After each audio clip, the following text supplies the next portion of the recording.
இது ஒரு Monday evening vlog இது. பசங்கள்லாம் ஸ்கூல்லேருந்து வந்தாச்சு. வந்த உடனே வந்து குளிச்சுட்டு அவங்க ரெடி ஆயிட்டாங்க. என்ன சாப்பிட்றாங்கன்னா மாங்காய். அதாவது நமக்கு மாம்பழ சீசன் வரப்போகுதுன்னா அதுக்கு முன்னாடி மாங்காய் சீசன் சொல்லலாம். நல்லா மாங்காவை நல்லா கட் பண்ணி அது ரொம்ப பழமாகவும் இல்லாமல் காயாக இல்லாமல் இருக்கும் பார்த்திங்களா, அது செம்ம டேஸ்ட்டாக இருக்கும். ஸோ அந்த மாங்காவை நல்லா கட் பண்ணி மிளகாத்தூள் உப்பு போட்டு வச்சு சாப்பிடுவோம். அவ்வளோ டேஸ்ட்டு. அது எனக்கு ரொம்ப நாளாகவே இந்த மாதிரி சாப்பிடணுன்னு ஆசை. ஆனால் இதுக்கு முன்னாடி சாப்பிட்ற மாங்காய்லாம் புளிக்கும், அந்தளவுக்கு டேஸ்ட் இல்லை. இப்போ வந்து நமக்கு மாம்பழ சீசன் வரவே நமக்கு அந்த மாங்காவோடைய டேஸ்ட்டு பார்த்திங்கன்னா சூப்பராகவே கிடைக்கும், ரியலாகவே இருக்கும். ரொம்ப டேஸ்டியாக இருந்தது. சரி, நான் கட் பண்ணி சாப்பிட்டுட்டு இருந்தேன். என்னுடைய பாப்பா வந்து தூக்கிட்டு வந்துட்டாங்க. எனக்கு வேணுமா, நான் படிக்கிறேன், நான் அப்படியே மாங்காய் சாப்பிட்டுட்டே நானும் அப்படியே படிக்கிறேன் அப்படின்னாங்க. சரி ஓகேன்ட்டு பாப்பாக்கிட்டேயும் கொடுத்தாச்சு. ஏன்னா அவங்க அதுக்கு முன்னாடி ஸ்நாக்ஸ் எல்லாம் சாப்பிட்டுட்டாங்க, காஃபி குடிச்சிட்டாங்க. வீட்டில் கொஞ்சம் ஸ்நாக்ஸ் இருந்தது, அதையும் சாப்பிட்டு முடிச்சிட்டாங்க 2 பேரும். பட் இருந்தாலும் மாங்காவுடைய டேஸ்ட் இழுத்துருச்சு. நம்ம மித்து வந்து இதான் ஃபஸ்ட் டைம் மாங்காய் வந்து சால்ட்டும் அந்த காரமும் உடைய டேஸ்ட்டு பார்த்தா, அம்மா சூப்பராக இருக்கே, எனக்கு ஒன்று தாங்க, நான் சாப்பிட்றேனே அப்படின்னாங்க. நிஜமாலேங்க நீங்கள் கூட ட்ரை பண்ணி பாருங்கள். மாங்காய் வந்து அதுவும் இந்த டைமில் சூப்பராகவே இருக்கும், நல்லாவே வரும். எல்லா மாங்காயுமே டேஸ்ட்டாகவே வரும். ஏன்னா நமக்கு வந்து அந்த டைம் சீசனுக்கு தான் அது கரெக்டாக நமக்கு வருதில்ல, அந்த டைம் இருக்க டேஸ்ட்டே தனின்னு சொல்லலாம். இந்த பக்கம் கிச்சனில் அம்மா என்ன பண்ணிகிட்ருக்காங்கன்னா, பசங்களுக்கு வந்து டிஃப்ரெண்ட்டாக ஏதாவது ஸ்நாக்ஸ் பண்ணலாம் அப்படின்ட்டு இறங்கியிருக்காங்க களத்தில். என்ன பண்ண போகிறாங்கன்னா, ஆல்ரெடி பச்சரிசி மாவை வந்து நம்ம கழுவி அதை காய வச்சு அரைச்சி எடுத்துகிட்டு வந்து வச்சுக்கிட்டோம். அது முறுக்கு சுடுறதுக்காக தான் எடுத்துகிட்டு வந்து வச்சுக்கிட்டோம். அம்மா என்ன சொன்னாங்க, இப்போ டக்குன்னு வந்து நான் உப்புருண்டை சுடலாம் அப்படின்னாங்க. நான் வேண்டாமான்னு சொன்னேன். ஏன்னா உப்புருண்டை வந்து பார்த்திங்கன்னா ஃப்ரெஷ்ஷாக நம்ம அரிசி ஊற போட்டு மிக்சியில் அடித்து கொஞ்சம் கொரகொரப்பாக இருக்கணும், அப்போ தான் இந்த டேஸ்ட் கொடுக்கும். நம்ம கடையில் ஆட்டிட்டு வந்தது பார்த்திங்கன்னா சாஃப்டாக இருக்கும் பார்த்திங்களா. எவ்வளோ சொன்னேன், நல்லா இருக்காதுமா கேட்காதீங்கன்னு. பட் அம்மா ட்ரை பண்ணுவோம், நல்லா தான் இருக்கும் அப்படின்னாங்க. சரி, அதனால் அதை போட்டு வதக்கிட்டு இருக்காங்க. பருப்பு, தேங்காய் எல்லாம் ரெடி பண்ணி. இந்த பக்கம் நம்ம மித்து வந்து ஸ்நாக்ஸ் டப்பாவெல்லாம் வந்து நோண்டுறாங்க, ஏதாவது ஸ்நாக்ஸ் இருக்குமான்ட்டு. ஆனால் எல்லா ஸ்நாக்ஸுமே அன்றைக்கி காலி. ஏன்னா இருந்ததும் அவங்க சாப்பிட்டுட்டாங்க. இருந்தாலும் வீட்டில் சாதம் எல்லாமே இருக்கும், பட் அது பிடிக்காது. ஃப்ரிட்ஜை ஓப்பன் பண்ணி பார்க்குறாங்க ஏதாவது இருக்குமா அப்படின்ட்டு. ஒன்றும் இல்லை, லெமன் இருக்குது, கருவேப்பிலை இருக்குது, வேணால் சாப்பிடுன்னேன். அவள் கேட்கவே இல்லை, எல்லாத்தையும் நோண்டிட்டு பார்த்துட்டே இருந்தா. கடைசியில் பார்த்து, இங்கே பார் இதாக இருக்குது, மஷ்ரூம் வாங்கியிருக்கேன், இது இருக்குது, அவ்வளோதான், தேங்காய் இருக்குது, அவ்வளோதான், மாவு இருக்குது அப்படின்னோடனே, தேங்காய் இருக்கே அப்படின்ட்டு அந்த மாதிரி தேங்காய் எடுத்துகிட்டு ஓடினாங்க. நான் விடவே இல்லையே. ஏன்னா தேங்காய் வந்து நான் சாப்பிட விட மாட்டேன் மோஸ்ட்லி. அது டக்குன்னு அவங்களுக்கு ஒத்துக்காத மாதிரி ஆகும்ன்ட்டு. பட் நல்லது தான். ஆனால் வந்து ஸ்நாக்ஸே இல்லாதப்போ வேறு ஆப்ஷன் இல்லை, எனக்கு இப்போதைக்கு தேங்காய் வேணும், எனக்கு வேணும் அப்படின்னு ரொம்ப அடம் பிடிச்சா. சரி, இந்த பக்கம் அம்மா வந்து உப்புருண்டைக்கு வந்து கடலப்பருப்பு, கடுகு, எண்ணெய், கடுகு, கடலப்பருப்பு, உளுந்து, காஞ்ச மிளகா எல்லாம் போட்டு கருவேப்பிலை போட்டு நல்லா ஃப்ரை பண்ணிகிட்ருக்காங்க. தேங்காவை கொஞ்சம் எடுத்து அவங்க மிக்சியில் அரைச்சி வச்சுக்கிட்டாங்க. இப்போ நம்ம மித்துவும் வந்து எனக்கு தேங்காய் கொடுத்தியே ஆகணுன்ட்டு 2 பீஸ் அடம் பிடிச்சி வாங்கிடுறாங்க.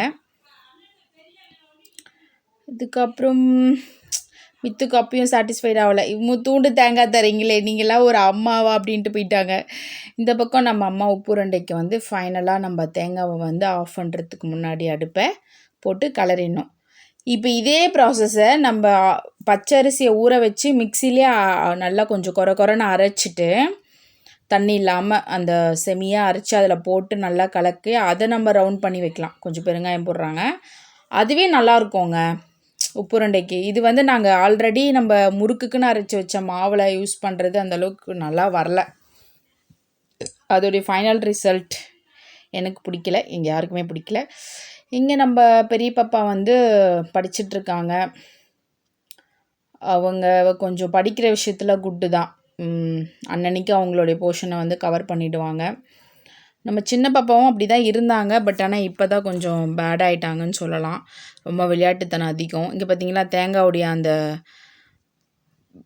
அந்த இதுவை வந்து இது என்ன சொல்லுவோம், தோலா, அதை பீல் பண்ணுறதுக்கு சிசரை வச்சு பண்ணிகிட்ருக்காங்க. இந்த பக்கம் நம்ம அம்மா வந்து நம்ம அரைச்சி வச்ச பச்சரிசி மாவை எடுக்கிறாங்க.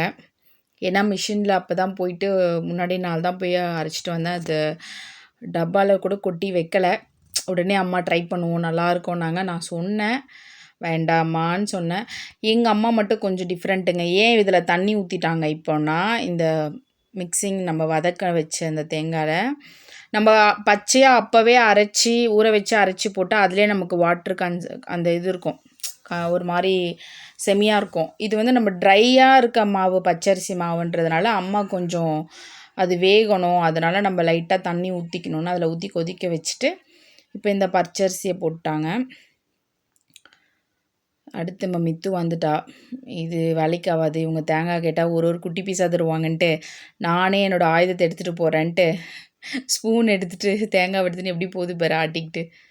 சரி, இப்போ அம்மா சால்ட்டு பெருங்காயம் எல்லாம் போட்டாச்சு, ஒரு வதக்குறாங்க. இது நல்லா ட்ரையாக இருக்கவே இன்னொரு வாட்டி இந்த மாதிரி ட்ரை பண்ண வேண்டாம். இந்த வீடியோ எதுக்குன்னா, இந்த மாதிரி உப்பு உருண்டை ட்ரை பண்ணக்கூடாது. பார்த்திங்களா, உப்பு உருண்டை உப்புமா மாதிரி ஆயிடுச்சு. ரொம்ப சாஃப்டாக இருந்தது அப்போவே, இது பிடிக்கிறப்பவே பாருங்களேன், ரொம்ப சாஃப்ட்டு, கொழுக்கட்டை மாதிரி தான் இருந்தது, சாஃப்ட்டு. பட் எனக்கு வந்து அது ரொம்ப என்னமோ மாவு மாதிரி இந்த மாதிரி கடிச்சு வெந்து சாப்பிட்றப்போ அப்படின்னு எனக்கு பிடிக்கல. பட் ஆனால் நமக்கு செய்கிற ப்ராசஸ் என்னமோ நல்லா வரும், சூப்பராக வரும்ன்ற மாதிரி தான் இருந்தது. இப்போ நான் தான் அதை உருண்டை பண்ணிகிட்ருக்கேன். ஒரு ரவுண்டு, ஒரு கொழுக்கட்டை. ஈவினிங் வந்து என்ன தான் நம்ம மார்னிங், ஆஃப்டர்நூன், நைட்டு சமைச்சாலும் ஈவினிங்கோடைய ரெசிபி தேடுறது ரொம்ப கஷ்டமாக இருக்குது. அதாவது ஏதாவது ஒரு ஸ்நாக்ஸ் டிஃப்ரெண்ட்டாக ஏதாவது பண்ணணுன்றதுலே நமக்கு ஒன்று ஒன்று சொதப்புது. ஒரு நாள் சக்ஸஸ் ஆகிடுது. இப்போது வந்து நைட் டின்னர். ஸோ நம்ம ஈவினிங் கதை முடிஞ்சிச்சு, அது சொதப்பலாக போயிடுச்சு. உப்புருண்டை வந்து பிடிக்கல, அது வேறு மாதிரி போயிடுச்சு. ஸோ அது வேஸ்ட்டு தான் செஞ்சது அன்றைக்கி ப்ராசஸ். இப்போ என்ன பண்ணுறேன்னா, நான் நைட்டு வந்து சப்பாத்தி, கார சட்னி பண்ணிட்டேன். ஏன்னா வந்து குருமா வந்து வேண்டாம் அப்படின்ட்டு முடிவு பண்ணிட்டேன். சரி, நம்ம கொஞ்சம் சப்பாத்தி, கொஞ்சம் தோசை.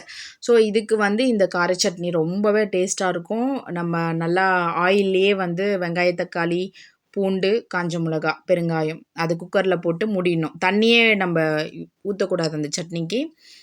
சூப்பராக இருக்கும். நல்லா ஆற வச்சுட்டு அதை அரைச்சி பாருங்கள், அவ்வளோ டேஸ்ட்டு, அப்படி நல்லாயிருக்கும் அந்த கார சட்னி.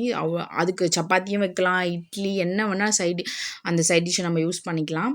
ஸோ நான் கொஞ்சம் சப்பாத்தி, கொஞ்சம் தோசை, அதனால் இந்த ரெண்டுத்துக்குமே கரெக்டாக இருக்கிறது எதுனா இந்த சட்னி தான், இந்த கார சட்னி தான். பார்க்க கலர் சூப்பராகல. அவ்வளோதான். கொஞ்சம் இப்போ தோசைக்கு சப்பாத்தி சுட்டு முடிச்சிட்டேன்.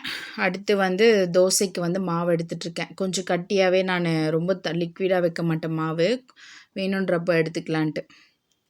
அதை தனியாக எடுத்து உப்பு போட்டு நல்லா தண்ணி ஊற்றி கரைச்சிப்பேன், கொஞ்சம் தோசைக்கு ஏற்ற மாதிரி. சப்பாத்தி சுட்டாச்சு. ஆளுக்கு 2 சப்பாத்தி, ஒரு ஆளுக்கு எத்தனை தோசை வேணுமோ அவங்கவுங்க விருப்பம் அப்படின்ட்டு தோசைக்கல் போட்டேன். இந்த கார சட்னியோட ஒரு ப்ளஸ் என்னென்னா, இந்த கார சட்னி வச்சா என்னோடய சப்பாத்தியும் தீர்ந்து போயிடும், நான் சுடுற தோசையும் தீர்ந்து போயிடும், கார சட்னியும் தீர்ந்து போயிடும். ஏன்னா என்னுடைய 2 பாப்பாங்களுக்குமே இந்த சட்னி ரொம்ப பிடிக்கும். ரொம்ப ஸ்பைசி, ரொம்ப காரமாகவும் இருக்காது, கரெக்டாக இருக்கும் அந்த டேஸ்ட்டு. அப்புறம் என் வீட்டுக்கார் வந்து இப்போது 4 தோசை சாப்பிட்றேன்னா ஒரு 8 கூட சாப்பிடுவார். சப்பாத்தியும் அந்த மாதிரி விரும்பி என்ன வேணால், இந்த சைட் டிஷ் அவ்வளோ டேஸ்ட்டாக இருக்கும். அதை யார் வேணாலும் ட்ரை பண்ணி பாருங்கள். நான் நெக்ஸ்ட் டைம் அந்த வீடியோ போடுறேன், கார சட்னி எப்படி பண்ணுறதுன்னு. ஓகே, பாய். இன்றைக்கி டின்னர் சூப்பராக போச்சு. நெக்ஸ்ட் டைம் வீடியோவில் பார்க்கலாம். பாய்.